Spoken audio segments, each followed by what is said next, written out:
valerian roots for cats.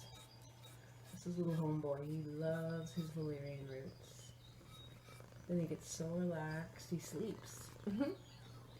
I give them to him at night because he was so used to being out and about at nighttime. He kind of, I don't let him out at all. At night he gets a little antsy.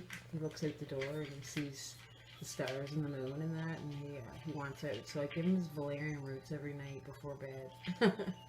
And he sleeps like a baby all night. Look at him. You like the roots, bud? Just loves them. He's like, yeah. My house stinks so bad right now, just feeding him the roots. So cute. It's an antidepressant. Hey, homeboy. Oh, look at his little face.